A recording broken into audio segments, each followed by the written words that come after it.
Good day, students. Good morning. Hope you are enjoying your holiday.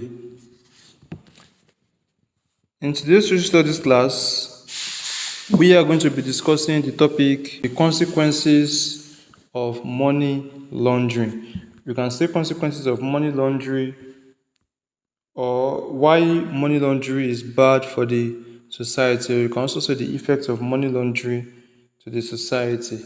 Now, the first one that we're going to look at is it encourages crime. It encourages crime.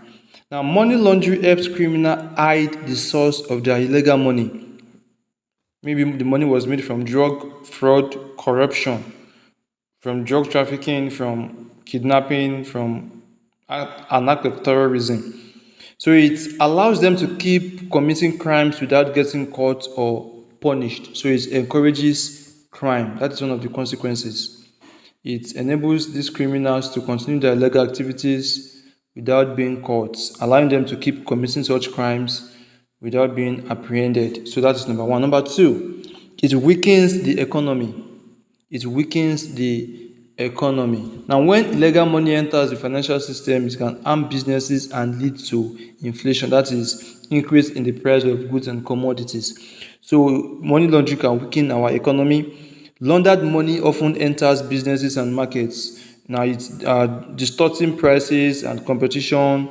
It can also bring about increase in price of goods. Now, honest business may struggle because criminals can afford to take losses just to clean their money. There are times when all these money launderers uh, put money that illegally made money in businesses. They don't actually mind what happens to the money in the economy, in the society.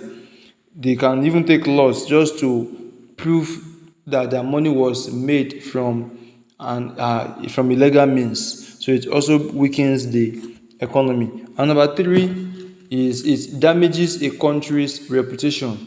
It damages a country's reputation.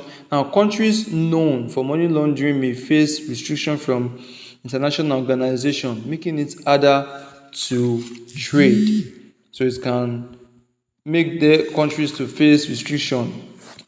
International bodies might not want to have anything to do with such countries, and they might not even want to partner with them or to have anything to do with the country known for money laundering. So it will be very difficult for them to trade with countries it will be difficult for them to trade with other countries in the world.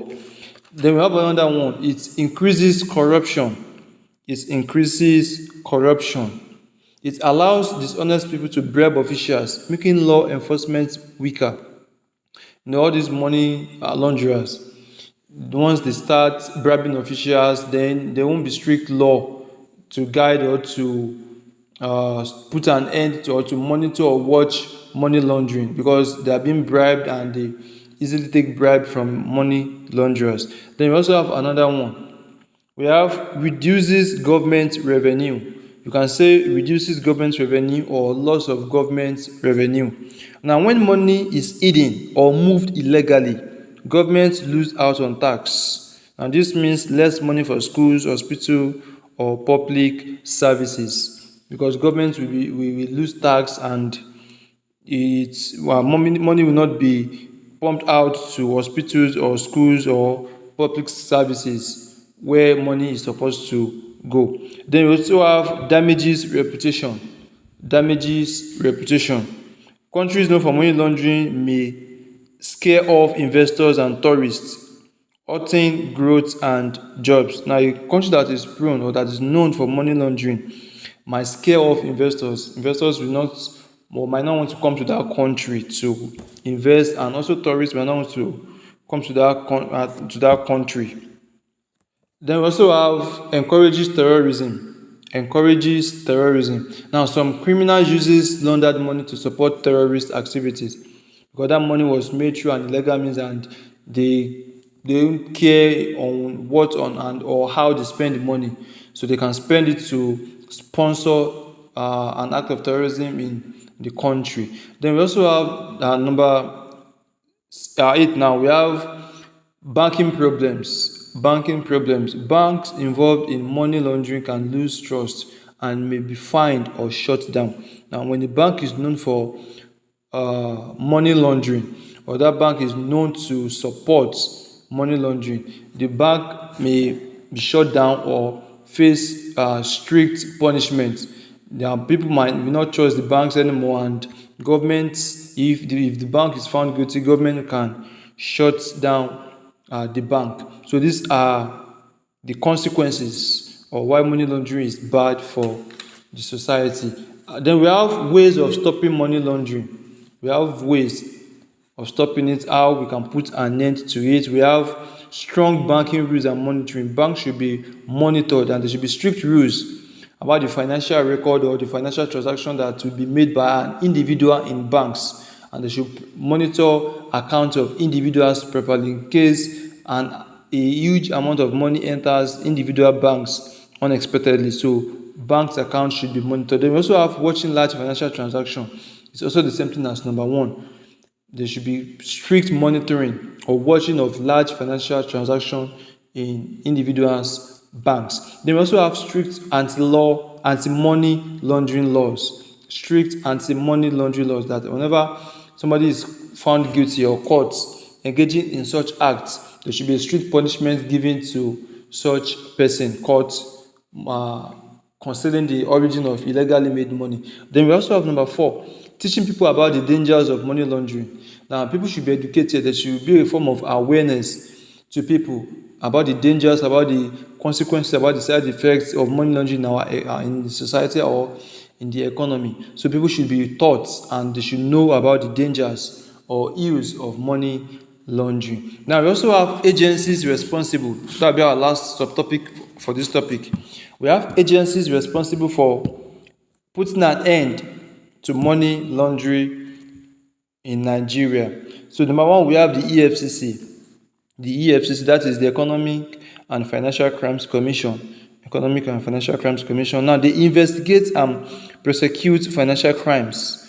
They investigate and prosecute anything that has to do with financial transaction, anything that has to do with money in Nigeria.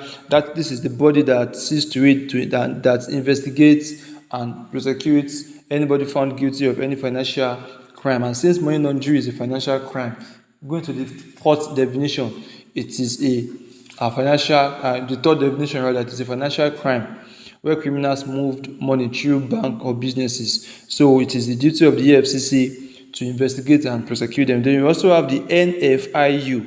NFIU, that is the Nigerian Financial Intelligence Units. Nigeria Financial Intelligence Units. So they track suspicious transaction.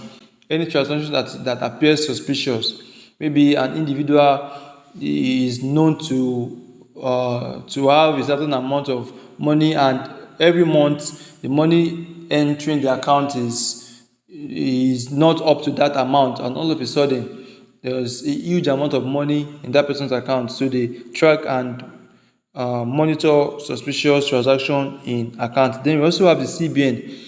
It is also the duty of the CBN, because the CBN is the leading bank in Nigeria, and every transaction or every transaction that is going on in people's accounts should also be monitored by the CBN. So it is also their duty, their responsibility to fight against or to put an end to money laundering by watching people's accounts and by giving banks, the commercial banks, strict rules, and to monitor the banks of individuals in case there is a large amount of money that enters individuals' accounts. So we've come to the end of the class. I wish you all a happy holiday. Take care. Thank you.